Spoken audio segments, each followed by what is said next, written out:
Bonjour et bienvenue sur la chaîne Point de Psy. Je suis Amélie Séguin, psychologue clinicienne. Et moi, Marie-Josepha Cardozo, psychologue clinicienne aussi. Alors aujourd'hui, de quoi allons-nous parler, Amélie? Eh bien, aujourd'hui, j'avais envie d'aborder la question de l'enfant et de l'adolescent. D'essayer de comprendre pourquoi est-ce qu'un enfant, un adolescent peut venir en consultation, qu'est-ce que c'est que leur souffrance, de quoi on parle, quels sont les motifs de consultation. Alors, c'est une question très large, très vaste. Effectivement, concernant les enfants, ce ne sont pas souvent eux qui demandent à aller en consultation. C'est les parents qui font la démarche d'un suivi quand ils remarquent qu'ils sont un peu débordés, ils ont du mal à gérer les émotions ou le quotidien de l'enfant. Pour les adolescents, c'est une autre question. Souvent, c'est eux qui vont dire ou alors qui vont montrer une souffrance tellement importante que quand les parents vont leur proposer « est-ce que tu souhaites en parler à quelqu'un ?» ils vont dire oui. C'est dans ces contextes-là que les parents ou les ados arrivent en consultation. Et comment on fait? Parce que on a tous des difficultés avec nos enfants, on peut voir que des fois ils sont tristes, des fois ils sont énervés, etc. Mais ça ne signifie pas à chaque fois qu'il faille consulter un psy. Donc à quel moment on arrive à se dire là, ça serait bien quand même que je l'amène voir quelqu'un? Oui. Alors, c'est assez difficile de la place de parents d'apprécier ce moment-là.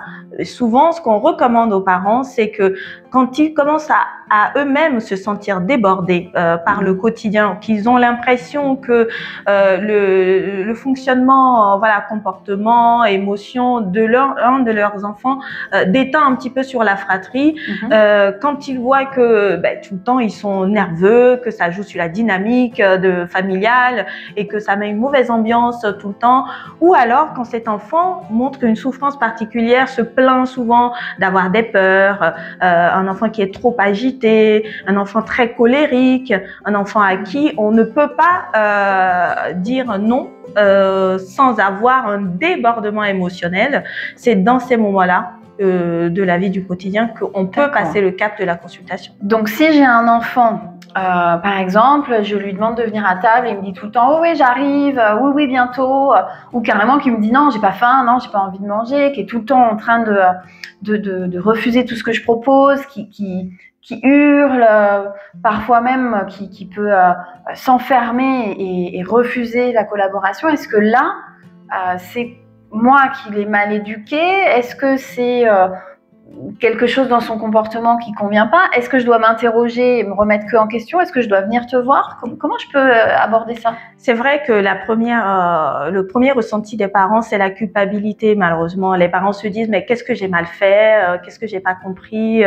Ou alors qu'est-ce qui m'échappe concrètement? C'est un problème d'éducation, je suis pas le bon parent. » Alors, toutes ces questions-là, souvent, je réponds et on répond aux parents en leur disant ça ne vous aide pas, ça ne solutionne pas les choses. Donc, il est préférable vraiment de se concentrer sur aller voir quelqu'un déjà, ou alors en discuter quand l'enfant est plus grand et qu'il s'exprime bien. On va le voir, on discute avec lui, on lui explique ce qui est difficile pour nous ou ce qu'on voit de difficile pour lui.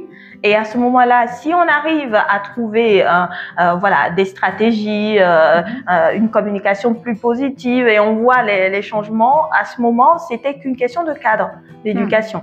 Mais quand on met des choses en place par soi-même, qu'on essaie de comprendre, on essaie la communication et qu'on voit que en fait c'est très compliqué. Comme tu le décrivais tout à l'heure, l'enfant se replie sur soi, refuse les consignes, s'oppose, n'exprime pas beaucoup, ou alors n'exprime que des émotions négatives qui prennent trop de place. À ce moment-là, il peut réellement s'agir de troubles particuliers qui nécessitent un diagnostic. Donc ça peut être effectivement une souffrance interne de l'enfant, une souffrance interne de l'adolescent, la résultante de choses qu'il peut vivre dans son quotidien, de mécanismes de pensée. Je ne suis pas forcément responsable. Par contre, est-ce que j'interviens systématiquement dans les consultations? Est-ce que j'ai quelque chose à faire, moi, en tant qu'adulte? Alors, souvent, la première chose qu'on fait, c'est qu'on reçoit les parents avec l'enfant. et on essaie de comprendre un petit peu la vie de cet enfant. Est-ce que les difficultés que rencontrent les parents et qui motivent la démarche sont exclusivement, se manifestent exclusivement à la maison? Ou alors, est-ce que la maîtresse dit qu'à l'école, l'enfant est trop agité, trop impulsif, qu'il se précipite sur le travail, qu'il est insolent, impétueux, qu'il ne respecte pas les règles de vie, ou alors qu'il exprime ses émotions de façon totalement inappropriée. Voilà, on explore un petit peu les différents lieux de vie de l'enfant et on identifie si son mode, voilà, sa difficulté qui motive la consultation est un petit peu ailleurs ou se restreint au cadre familial. Et seulement à partir de ce moment-là, on donne des guidances aux parents à penser sur leur façon de faire, parce que ça peut justement jouer sur la souffrance de l'enfant. Et puis des fois, il faut se le dire, c'est aussi des troubles du comportement qu'il faut simplement diagnostiquer et accompagner les parents pour qu'ils adaptent leur parentalité. Oui. Et comment tu fais ça? Comment tu poses ce diagnostic? Est-ce que tu passes des tests? Est-ce que c'est uniquement dans l'échange avec l'enfant, avec l'adolescent? Et quels sont les différents diagnostics que tu peux repérer? Alors, la palette de diagnostic, elle est large. C'est-à-dire que le psychologue clinicien comme nous va pouvoir s'appuyer sur des questionnaires, par exemple, pour pouvoir poser le diagnostic. Des questionnaires qui sont adressés parfois à la maîtresse, au maître, au professeur de l'adolescent, et puis des questionnaires qui sont dirigés à l'intention exclusivement des parents, pour pouvoir recueillir un petit peu leur perception de l'enfant, de l'ado. Et puis, quand on pose ces premières idées de problématiques ou de pathologies, on va pouvoir orienter aussi, pour pousser un petit peu plus l'analyse clinique, on va orienter vers le psychiatre qui va accueillir la famille et compléter un petit peu les tests, parce qu'aujourd'hui, il faut savoir que les comportements qu'on qualifie de difficiles et qui sont d'ordre pathologique existent réellement et reposent sur des troubles comme le TDAH, le trouble oppositionnel qu'on qualifie également de TOP, voilà, les troubles de conduite, et puis parfois c'est aussi des prémices d'un profil ou d'une difficulté de troubles de spectre autistique. Voilà, ça peut donner vraiment beaucoup de pistes réelles de souffrance pour l'enfant et pas qu'une question d'éducation. Oui, donc il y a quand même beaucoup de problématiques et ce qu'on va qualifier d'enfant difficile, finalement on se trompe de terme. C'est un enfant en souffrance, c'est un enfant qui présente peut-être un fonctionnement particulier ou différent et que c'est pas qu'il est difficile, c'est juste que voilà, on ne comprend pas bien. Tout à fait. Personnellement, j'ai pour habitude de dire aux parents, les enfants naissent bons et qu'ils aspirent qu'à une chose, c'est d'avoir une vie épanouie, un cadre aimant et agréable qui les aide à comprendre la société. Et donc, un enfant ne naît pas pénible, comme on dit, et qui amène le parent quand il est face à ses limites et qu'il n'a plus de solution, à se dire, mon enfant est difficile, je n'y arrive pas, il s'agit d'un comportement difficile que je ne peux plus gérer. Donc ça permet d'amener un peu plus de souplesse et de regarder nos enfants autrement, parce que c'est vrai qu'on a tendance à entendre ça, il le fait exprès, il fait ça pour m'embêter, il met que de la mauvaise volonté, et en réalité on comprend que non, c'est une souffrance, une difficulté qu'il ressent, qu'il a du mal à comprendre le fonctionnement de la société. Et comme la société ne l'inclut pas forcément correctement, parce qu'on le voit avec tous les troubles 10, comme on dit, c'est cela. Donc c'est tout ça. Les troubles 10 aussi, tu en prends en charge, tu t'en occupes? Tout à fait. Généralement, ça aussi fait partie des comportements que les parents qualifient de difficiles. Parfois, c'est des prémices d'une difficulté à rentrer dans les apprentissages. Et à ce moment-là, c'est l'enfant qui ne va pas être du tout épanoui, qui va peut-être être complètement mutique à l'école, ne va pas s'exprimer beaucoup parce qu'elle n'est pas à l'aise. Donc ça te permet de déceler un peu tout ça, tout à fait, de sortir de cette impression qu'ont les parents. Oui, et on permet également aux parents de se déculpabiliser parce que souvent, la plupart des parents arrivent avec quand même cette interrogation de je n'y arrive pas. Et si je n'y arrive pas, c'est parce que je suis moi-même défaillante quelque part. Et alors, comme on a vu, surtout pour les enfants, parfois aussi l'adolescent, c'est le parent qui fait la demande, très souvent, même si ça arrive que les ados maintenant sollicitent. Comment tu fais pour que l'enfant il ait envie de te voir? Tout à fait. Ça, c'est le grand mystère du transfert de la question de l'alliance avec l'enfant.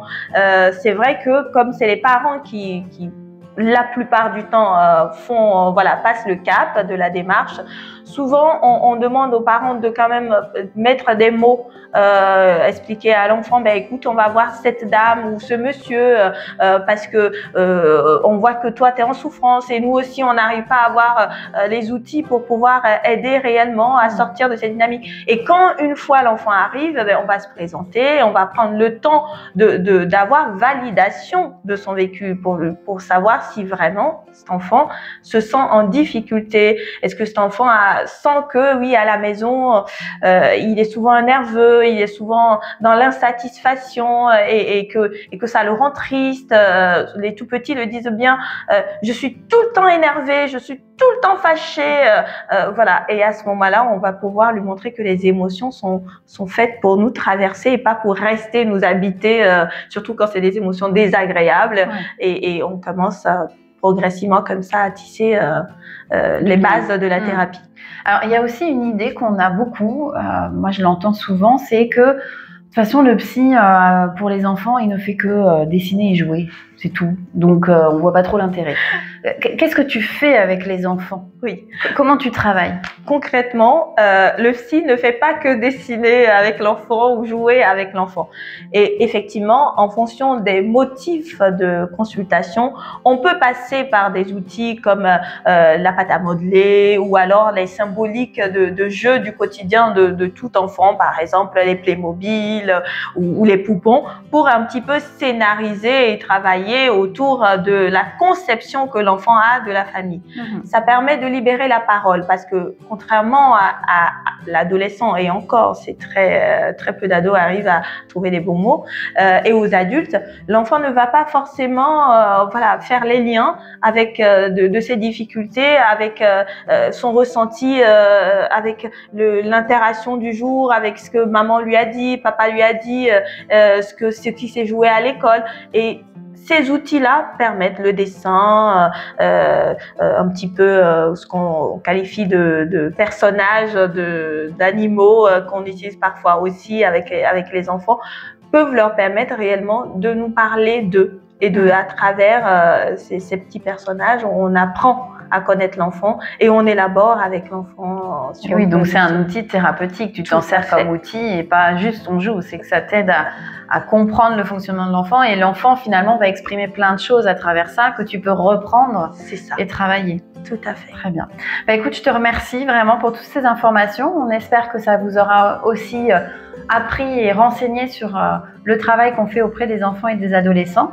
S'il y a des thématiques que vous avez envie d'aborder, n'hésitez pas là aussi en commentaire à nous les poser, à nous les demander et on se fera un plaisir d'y répondre autant que possible. Tout à fait. N'hésitez pas à nous poser vos questions et surtout, gardez en tête qu'un enfant n'est pas difficile par plaisir ou par souhait et que c'est surtout des phases, ça peut être vraiment des phases de son développement classique que tout le monde traverse ou alors réellement des prémices d'une difficulté ou d'une souffrance qu'il ne faut pas négliger. Donc, n'hésitez pas à consulter dans ces moments-là. Et oui, et peut-être qu'on pourra faire d'autres vidéos un petit peu précises sur certains troubles qu'on pourra développer pour expliquer un petit peu de quoi il s'agit. Voilà, et vous donner un peu les symptômes et les critères qui peuvent vous indiquer que là, il ne s'agit vraiment pas de caprice ni de questions d'éducation, mais vraiment de pathologie. Merci pour votre écoute et à bientôt. À bientôt.